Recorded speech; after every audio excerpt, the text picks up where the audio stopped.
नमस्कार। एक और टिप्पणी के साथ मैं तुल चौरसिया। अतिथि दानवो भव।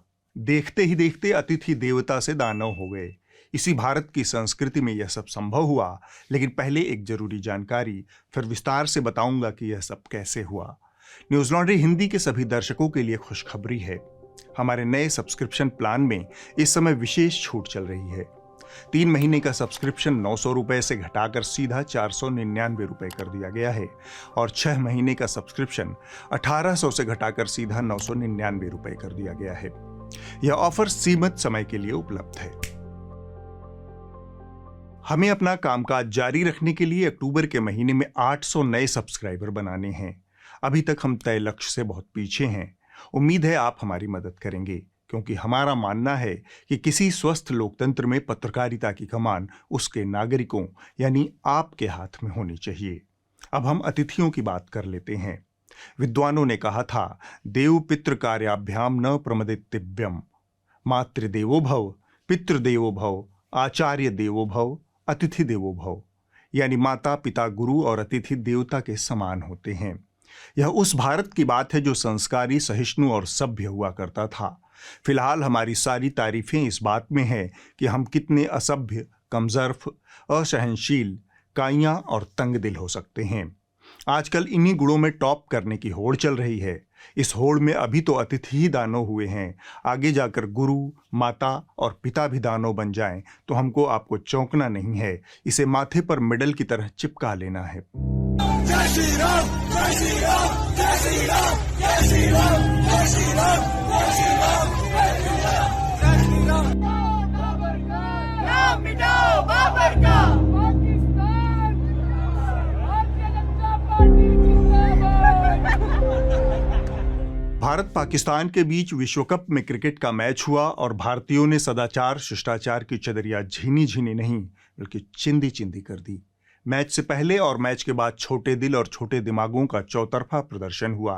पाकिस्तानी पत्रकारों, पाकिस्तानी क्रिकेट फैंस को भारत आने का वीज़ा नहीं दिया गया। आखिर में जाकर थोड़े बहुत पत्रकार मैच कवर करने के लिए भारत आ पाए।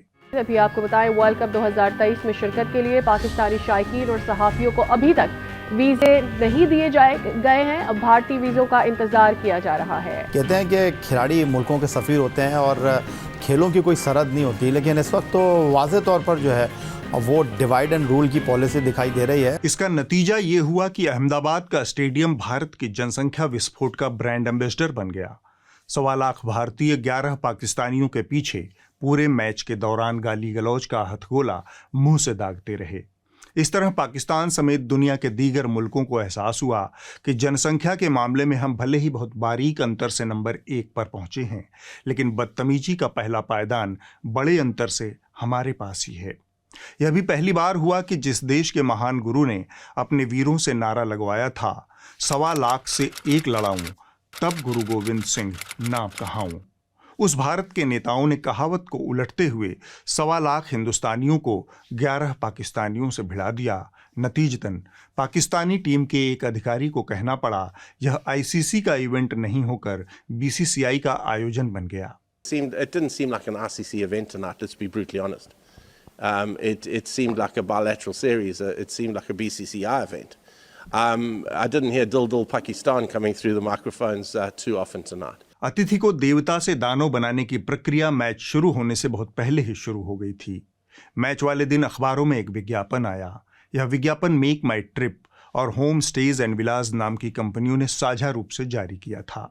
बाजार की मजबूरियों और धंधे के फंडे के तहत जो विज्ञापन छपा, उसके बारे में कंपनी वालों का मानना था कि उन्होंने रचनात्मकता की कोई नई जमीन तोड़ दी है, लेकिन आम जन की भाषा में उसे बैड टेस्ट, बोले तो कड़वाहट कहते हैं। पाकिस्तानी फैंस के लिए खुला निमंत्रण।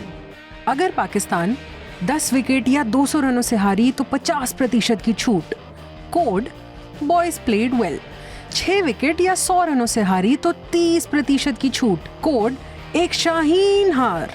3 विकेट या 50 रनों से हारी तो 10% तक की छूट। कोड नो मौका। यहां तक तो बात फिर भी चल जाती, लेकिन वो तिफल क्या गिरे जो घुटनों के बल चले। अभी तो इन्हें और जलील होना बाकी था। तो मेक माई ट्रिप की partner company home stays and villas ने सीधे नाड़ा ही खोल दिया। मेक माई ट्रिप के इस शर्मनाक विज्ञापन से हमारा कोई संबंध नहीं है। हमारे लिए देश व्यापार से बड़ा है और हम पाकिस्तानी नागरिकों को अपनी प्रॉपर्टी नहीं देते। लगता है होम स्टेज एंड विलास वालों ने शाहरुख खान का ये वाला डायलॉग नहीं सुना है। वैसे भाईजान, कोई भी धंधा छोटा नहीं होता और धंधे से बड़ा कोई धर्म नहीं होता। ये जो कंपनी है होम स्टेज एंड विलास, इसके मालिक हैं सिद्धार्थ बकारिया। नई उम्र के व्यापारी हैं, इसलिए व्यापार से ज्यादा जोश की दुकानदारी करते हैं। इनकी बात बाद में करूंगा, पहले धंधे के उसूल पर बात कर ली जाए। मेरी कामना है कि इस सिद्धार्थ को उस सिद्धार्थ गौतम से सद्बुद्धि मिले। इनका ट्वीट पढ़कर मुझे लगा कि इन्हें न तो ठीक से धंधे की सीख मिली है और न ही ठीक से शिष्टाचार के सबक मिले हैं। धंधा चमकाना है तो इस तरह की मूर्खताएं नहीं करनी चाहिए। अगर संस्कार और शिष्टाचार की यही संस्कृति कंपनी की फिलॉसफी है तो कंपनी का भविष्य सिद्धार्थ नहीं, भगवान भरोसे है। ये जो सिद्धार्थ बकारिया हैं, थोड़ा दोहरे चरित्र के आदमी जान पड़ते हैं। ये विश्व कप से पैसा भी बनाना चाहते हैं और पाकिस्तान से नफरत भी बेचना चाहते हैं। क्या आप हिमालय की गोद में बने शानदार क्रिकेट स्टेडियम में वर्ल्ड कप मैच देखने के रोमांच का अंदाजा लगा सकते हैं? पैसे और नफरत का यही कारोबार तिहाड़ शिरोमणि भी करते नजर आए। हमारे देश में कई लोग ऐसे हैं जो पाकिस्तान के साथ क्रिकेट खेलने की हमेशा वकालत करते हैं। कहते हैं कि खेल तो सौहार्द पैदा करते हैं। वो कहते हैं भारत को पाकिस्तान जाकर भी क्रिकेट खेलना चाहिए, जबकि पाकिस्तान एक ऐसा देश है जहाँ के नेता, जहाँ की सेना, ISI और आतंकवादी तो भारतीयों का खून बहाना चाहते ही हैं, लेकिन वहाँ के क्रिकेट खिलाड़ी भी मैच के दौरान कभी खेल भावना से नहीं खेलते, बल्कि मैच भी वो ऐसे ही खेलते हैं जैसे कोई एनकाउंटर चल रहा हो। खैर, हम बकारिया बाबू पर ही ध्यान रखते हैं। इनकी 2-3 मुख्तसर सी पहचानें हमारे सामने आई। अव्वल तो ये इजराइल के समर्थक हैं, दूसरा रूबिका लियाकत इनकी पसंदीदा एंकर हैं और ये RSS से बेपनाह मोहब्बत करते हैं। यह जानने के बाद मैंने अपने तर्क और बहस को यहीं पर विराम देने का निर्णय लिया। इस व्यक्ति की इससे बेहतर परिणति और क्या हो सकती थी। लेकिन हम एक बार फिर से उसी गुजरात की तरफ लौट चलते हैं जिसके मैदान में भारत पाकिस्तान का यह काला अध्याय लिखा गया। भारत के एक शानदार प्रदर्शन और बेहतरीन जीत पर हमारी तंगदिली और जाहिलियत राहु की तरह ग्रहण बनकर छा गई। इस वाकये को हम छोड़ भी दें तो खेल के मैदान से कुछ ऐसी जानकारियां हमारे हाथ लगी हैं जो उम्मीद से अधिक आशंकाएं पैदा करती हैं। प्रधानमंत्री की तमाम दिलअजीज योजनाओं में एक महत्वपूर्ण योजना है खेलो इंडिया। खेलो इंडिया कार्यक्रम, जैसा मैंने कहा कि एक स्पर्धा हो जाएगी, जीतने वालों को मेडल मिल जाएगा, इतना नहीं है। एक होलिस्टिक अप्रोच के साथ, एक कॉम्प्रिहेंसिव स्ट्रेटेजी के साथ एक एक चीज पर ध्यान देते हुए खेल को वैज्ञानिक तरीके से विकसित करने का प्रयास आरंभ हुआ है। प्रधानमंत्री की बातों से जाहिर है कि देश को खेल और मेडल से ज्यादा जरूरत है खेलों का कल्चर विकसित करने की। इसके लिए खेलो इंडिया योजना शुरू हुई। प्रधानमंत्री जी को ये बात भी पता है कि खेलों का कल्चर विकसित करने के लिए गुजरात में सबसे ज्यादा मेहनत करने की जरूरत है। दूरदृष्टा ठहरे। एक आंकड़ा हमारे हाथ लगा। हाल ही में चीन में एशियाई खेल संपन्न हुए। इस बार के एशियाई खेलों में भारत ने अपना सबसे बेहतरीन प्रदर्शन किया। कुल 107 तमगे हमारे खिलाड़ियों ने जीते। अगर आप इन 107 मेडल्स को राज्यवार बांटें तो कुछ ऐसी तस्वीर सामने आती है। हरियाणा 44, पंजाब 32, महाराष्ट्र 31, यूपी 21, तमिलनाडु 17, उड़ीसा 3, असम 2, उत्तराखंड 2, मिजोरम 1। कुल मेडल 107, कुल विजेता 249। इस आंकड़े में गुजरात नदारद है। मेडल की सूची में गुजरात का योगदान 0 है। हालांकि हम थोड़ा ज्यादा उम्मीद कर रहे हैं। एक कहावत कही जाती है कि गुजराती के जेब में बेसन से बना स्नैक्स और इन्वेस्टमेंट की एडवाइस हमेशा मिलेगी। मेडल की फुर्सत वहाँ किसे है। इसी 0 मेडल की रोशनी में जब हमने खेलो इंडिया का बजट खंगाला तब हमारी आंखें आंकड़ों की तरह उलझ गई। आपने देखा कि हरियाणा के खिलाड़ियों ने सबसे ज्यादा 44 मेडल जीते, जबकि गुजरात का आंकड़ा 0 था। इस आंकड़े के बरक्स आप खेलो इंडिया का साल 2022 यानी पिछले साल का राज्यवार बजट देखें तो गुजरात को 608 करोड़ रुपए मिले, जो कि सबसे ज्यादा हैं, जबकि हरियाणा को खेलो इंडिया के बजट से सिर्फ 89 करोड़ रुपए मिले। प्रधानमंत्री जी ठहरे दूरदर्शी व्यक्ति। उन्हें पता है कि खेलों को कहां पर विकसित करने की जरूरत है। खेल विकसित हो न हो, पैसा ठीक से वितरित होना चाहिए। जनता माथा पीट रही है कि 608 करोड़ रुपए किस सुरंग में जा रहे हैं, अगर नतीजा शून्य मेडल ही है। हरियाणा वाले सवाल पूछ रहे हैं कि हमने 44 मेडल लाकर कौन सा अपराध कर दिया जो सिर्फ 89 करोड़ रुपए में हमें टरका दिया गया। हरियाणा वालों को समझना चाहिए कि वो गुजरात नहीं है। खेलों की यही लोकप्रिय संस्कृति और श्रेष्ठ दर्जे की खेल भावना का प्रदर्शन पाकिस्तान के मैच में भी दिखा। अहमदाबाद के स्टेडियम में हम सब ने देखा। एक मिनट, यह सब सुनकर आपके मन में अगर राष्ट्रवाद का उबाल आ रहा हो तो थोड़ा ठहरिए। अगर आपको लग रहा है कि मैं पाकिस्तान की मोहब्बत में कुछ ज्यादा ही चूचपड़ कर रहा हूं, या फिर गुजरातियों की खेल भावना विश्व स्तरीय है, मैं तो जबरन ही उन्हें नीचा दिखाने की कोशिश कर रहा हूं, या फिर पेड़ा छील कर खाने की कोशिश कर रहा हूं, अगर आपको यह सब कुछ लग रहा है तो थोड़ा सा ठहर जाइए। ये वाला वीडियो इसी साल का है और इसी अहमदाबाद के स्टेडियम का है।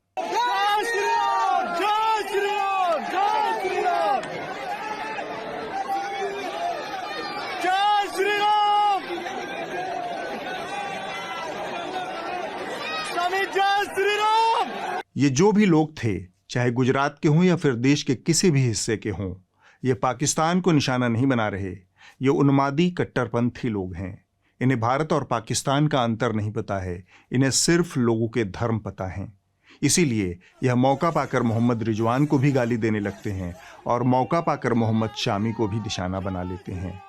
ये जो भी लोग हैं अभारतीय जरूर हैं। इन्होंने भारतीयता को शर्मसार किया है, इन्होंने हिंदुओं को भी शर्मसार किया है। जो लोग ये कह रहे हैं और जो लोग इसे बढ़ावा दे रहे हैं, उनके लिए भारत के पूर्व प्रधानमंत्री अटल बिहारी वाजपेयी की एक कविता की कुछ लाइनें पेश कर रहा हूं।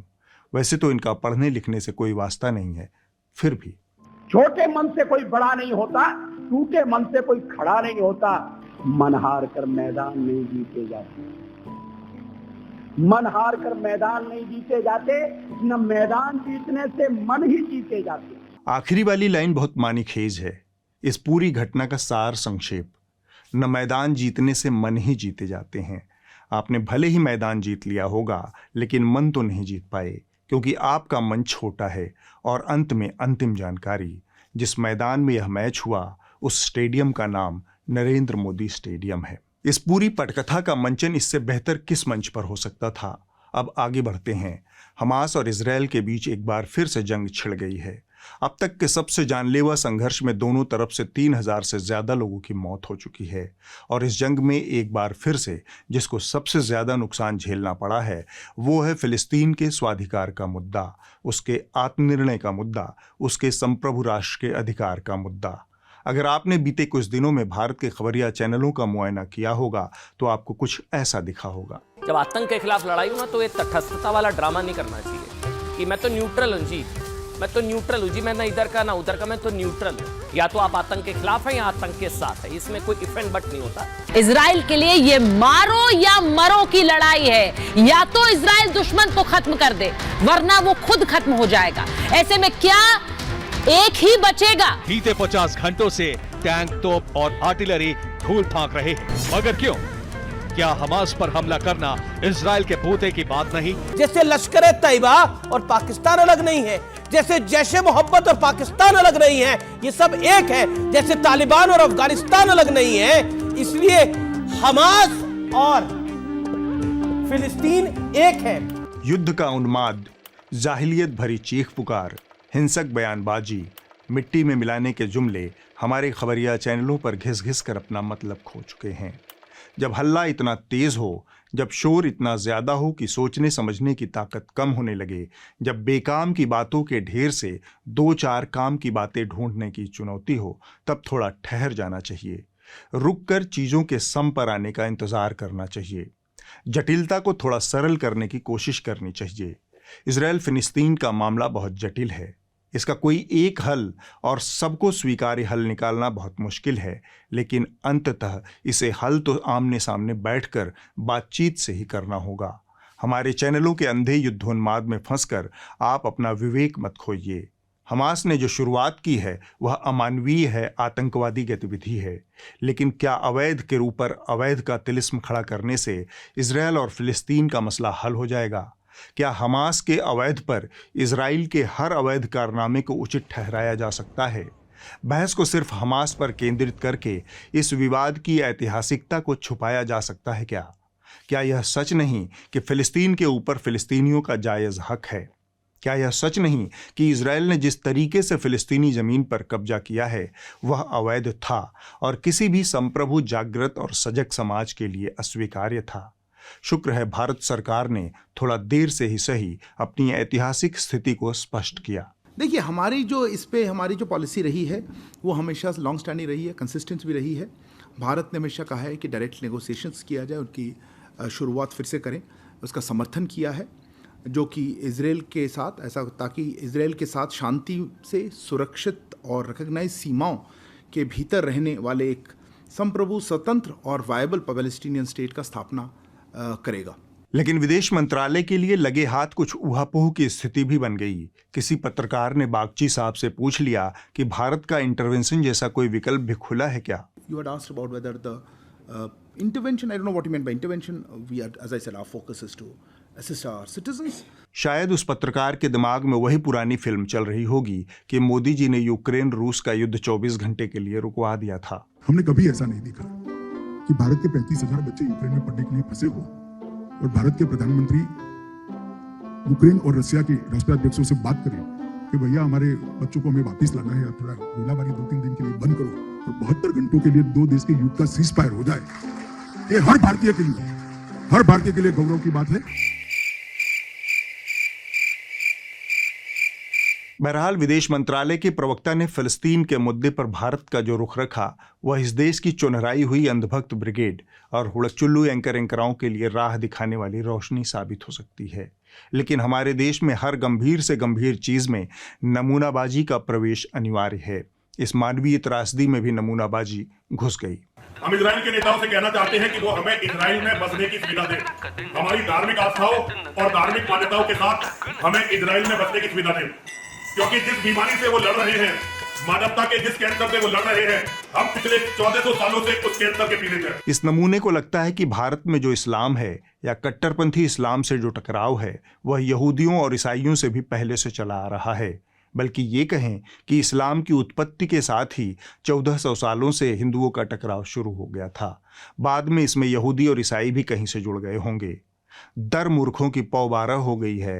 वैसे इस मामले में एक बात और भी अच्छी है जो इसने प्रस्ताव दिया है। मैं और मेरे शिष्यगण लगभग हम 1000 की संख्या में इजराइल में बसना चाहते हैं। यदि आप हमें हमारी धार्मिक मान्यताओं के साथ इजराइल में बसने की अनुमति दें तो हम शांति के समय में अपने कार्य करेंगे और जब कभी भी युद्ध या आपातकाल होगा हम निःशुल्क बिना कोई डर लिए इजराइल की सरकार से हर युद्ध को आपके साथ लड़ेंगे। यह बसना तो चाहता है इजराइल में, लेकिन खुद लड़ने को लेकर थोड़ा सा शंकित है। हमारे जो लोग लड़ाई में काम नहीं कर पाएंगे वो लोग सेवा का काम करेंगे। जैसे मैं खुद, अब मुझे नहीं लगता, वैसे तो मन स्थिति मेरी ठीक है लड़ने की, फिर भी मैं कहूंगा कि यह मौका बहुत अच्छा है। इस समस्या से मुक्ति का इससे बेहतर उपाय नहीं होगा। भारत सरकार को भी अपना सारा जोर लगाकर इसे इजराइल भेज देना चाहिए। लगे हाथ लगभग हर मुद्दे को सान कर अलकतरा बना देने वाली खबरिया चैनलों की हुड़कचुल्लू ब्रिगेड के ऊपर भी एक नजर डाल लेते हैं। We were on our way to Tel Aviv and as you can see sirens sounding and we got an alert on the radio and on our phones warning of a rocket attack. किसी भी समय कुछ भी हो सकता है और कभी भी यहाँ पर वक्त चल सकता है, कुछ भी हो सकता है। हम एक सुरक्षित इलाके में जाने की कोशिश कर रहे हैं। ये शेल्टर है। This one is a public shelter. It is very well equipped as you can see. There is proper air conditioning. This is a big AC. कि हम इजराइल की सरजमी पर पहुंच चुके हैं। अभी कुछ देर पहले इनफैक्ट हम जो है टेल अवीव एयरपोर्ट पर हम लैंड किया हमने। अच्छा, do you know Hindi? Like मोहब्बत। Wow, it's so nice. मोहब्बत। ये वही चमकदार कठपुतलियां हैं जो दिल्ली से 2400 किलोमीटर दूर इम्फाल नहीं पहुंच पाए, लेकिन दिल्ली से 4000 किलोमीटर दूर तेल अवीव में तितलियां बनकर उड़ रहे हैं। मणिपुर वाली बहनें थोड़ा और इंतजार कर लें। फिलहाल सबको अपने कंधे पर वार रिपोर्टिंग का सलमा सितारे टांकना है। लेकिन आदत तो वही है चिल्लपों। सो टाइम्स नाउ वाले एक सूरमा को सैनिक ने आईना दिखा दिया। जमीन पे लेटे हुए कि थोड़ी देर पहले यहाँ पे रॉकेट फटा था, 5 मिनट पहले, और एक बार फिर से सायरन की आवाज सुनाई दे रही है। इसका मतलब कि लगातार हमास यहाँ पे टारगेट करने की कोशिश कर रहा है। देखिए इस समय हालत, यहाँ सिचुएशन कितनी गंभीर बनी हुई है। लगातार कोशिश देखिए इस समय किस तरीके से कर रहे हैं। हालत, यहाँ सिचुएशन कितनी गंभीर बनी हुई है। लगातार कोशिश देखिए इस समय किस तरीके से कर रहे हैं। फिलिस्तीन के अधिकार और इजराइल के सवाल पर हमें अपने ही एक महान नेता का कुछ पुराना लिखा हुआ पढ़ लेना चाहिए। दिल और दिमाग दोनों खुलेगा। महात्मा गांधी ने अपनी पत्रिका हरिजन में 26 नवंबर 1938 को लिखा था, फिलिस्तीन उसी तरह से अरबों का है जैसे इंग्लैंड अंग्रेजों का है या फिर फ्रांस फ्रांसीसियों का है। आप इस लेख में गांधी की दूरदृष्टि को भी देख सकते हैं। वो यह लेख तब लिख रहे हैं जब जर्मनी में होलोकॉस्ट की शुरुआत नहीं हुई है, यानी यहूदियों के ऊपर इतिहास की सबसे बर्बर त्रासदी अभी नहीं हुई है। अभी दूसरे विश्व युद्ध की पृष्ठभूमि बनी ही है और वो इजराइल नामक देश के किसी भी विचार को खारिज करते हैं। गांधी का यह लेख द ज्यूज शीर्षक से छपा था और कई सालों तक यह तीखी बहस का विषय रहा। कुछ लोगों ने इस लेख को गांधी के भोलेपन का प्रमाण माना, तो बड़ी संख्या में वो लोग भी थे जिन्होंने इस लेख के पीछे छिपी अहिंसा के प्रति उनकी गहरी श्रद्धा को देखा। इजराइल और फिलिस्तीन के इतिहास के ताज़ा खूनी अध्याय के बीच जब हम पीछे मुड़कर गांधी के उस विचार पर नजर फेरते हैं, तब हम पाते हैं कि इस संवेदनशील मसले को वो कितनी मानवीय दूरदर्शिता और जटिलता में देख रहे थे। इस लेख में गांधी ने यहूदियों के प्रति गहरी सहानुभूति भी जताई। गांधी कहते हैं, मेरी पूरी सहानुभूति यहूदियों के साथ है। वे ईसाई धर्म के अछूत हैं। ईसाइयों द्वारा उनके साथ किया गया व्यवहार और हिंदुओं द्वारा अछूतों के साथ किया जाने वाला व्यवहार लगभग समान है। दोनों ही मामलों में हुए अमानवीय व्यवहार को सही ठहराने के लिए धार्मिक आवरण का सहारा लिया गया है। इसी लेख में गांधी जी कहते हैं, यहूदियों पर जिस तरह का जर्मन उत्पीड़न जारी है उसकी इतिहास में मिसाल नहीं है। लगे हाथ गांधी हिटलर को साधने के लिए अपनाई गई अंग्रेजों की नीति पर भी चिंता जताते हैं। उन्होंने लिखा कि मानवता के लिए और यहूदी लोगों के उत्पीड़न को रोकने के लिए जर्मनी के साथ युद्ध भी जायज होगा। ये गांधी लिख रहे हैं जबकि अभी होलोकॉस्ट उनसे कई साल की दूर पर खड़ा है, लेकिन वो हिटलर के भीतर का राक्षस देख लेते हैं। इन तमाम तर्कों के बीच गांधी वो करते हैं जिसके लिए उन्हें जाना जाता है, यानी कड़वा और अप्रिय सत्य कहना। वो कहते हैं किसी भी तरह का जबरिया बनाया गया इजराइल हिंसा और मारकाट के लिए अभिशप्त होगा। फिलिस्तीन अरबों का है। गांधी इजराइल के विचार को 1938 में ही खारिज कर चुके थे। यहूदियों के साथ पूरी संवेदना के बावजूद हम आज भी इस बात को समझ नहीं पा रहे कि इजराइल और फिलिस्तीन का साझा अस्तित्व तभी संभव है जब फिलिस्तीन के साथ मिल बैठकर आपसी समन्वय की कोई राह निकाली जाए। गांधी ने इसी बारे में लिखा था कि कोई भी इजराइल तभी सफल होगा जब उसमें फिलिस्तीनियों की सहमति और मित्रता शामिल होगी। इधर शर्मा जी का इंडिया टीवी खुला खेल फर्रुखाबादी पर उतर आया है। प्रधानमंत्री पिछले हफ्ते उत्तराखंड के पिथौरागढ़ में थे। उन्होंने आदि कैलाश पर्वत की पूजा की। इसका मिनट दर मिनट प्रसारण घोघा बसंतों ने किया। कर्म से राजनेता हैं, प्रधानमंत्री हैं, लेकिन मन से भोलेनाथ के भक्त हैं। मोदी की इसी साधना के चलते उनके हर भाषण में अध्यात्म जरूर दिखाई देता है। मोदी के इसी अंदाज ने उन्हें एक बड़े आध्यात्मिक और हिंदुत्ववादी नेता के तौर पर पहचान दी है। इससे पहले केदारनाथ में आई आपदा के बाद पीएम नरेंद्र मोदी ने छाती ठोक कर कहा था कि बाबा का बेटा ही बाबा का काम करेगा। तो क्या पीएम मोदी की भक्ति 2023 और 24 के चुनावों में बीजेपी की सबसे बड़ी शक्ति बनेगी? इस दैवीय घटना के बाद इंडिया टीवी ने तय कर लिया कि बहुत हुआ लोकतंत्र की खाल में पत्रकारिता का खेल, अब वक्त है खुला हिंदू खेल खेलने का। प्रधानमंत्री की यात्रा पर इंडिया टीवी ने नारा लगाया, जब हिंदू ये देखेगा मोदी को ही चुनेगा। इंडिया टीवी की माने तो इस देश का हिंदू निपट मूर्ख और घामड़ है। वह अपना प्रधानमंत्री बढ़िया नेता, बढ़िया नीति और बढ़िया विचारधारा के आधार पर नहीं चुनता, बल्कि वह अपना प्रधानमंत्री इस आधार पर चुनता है कि कौन नेता कितना बड़ा तिलक लगा सकता है, कितना भारी कर्मकांडी हो सकता है, कितना आडंबर कर सकता है। शर्मा जी की अदालत में सबको धार्मिक पहचान के चश्मे से देखा जाता है। हिंदुओं को मोदी को ही क्यों चुनना चाहिए, यह अपील भाजपा करे तो ठीक है, इंडिया टीवी इसमें पार्टी क्यों बन रहा है? जब 5 राज्यों में विधानसभा चुनावों की आचार संहिता लगी हुई है, तब धार्मिक आधार पर हिंदुओं को मोदी के पक्ष में वोट देने के लिए कहना क्या चुनाव आयोग की उस नियमावली में आता है जहां यह अपराध है? एनबीएसए जैसी संस्थाओं को भी संज्ञान लेना चाहिए कि इंडिया टीवी कैसे सीधे सीधे हिंदुओं से भाजपा के पक्ष में वोट देने की अपील कर रहा है। अमृतकाल भारतीय टेलीविजन मीडिया की आंखों की शर्म निचोड़ कर पी गया है।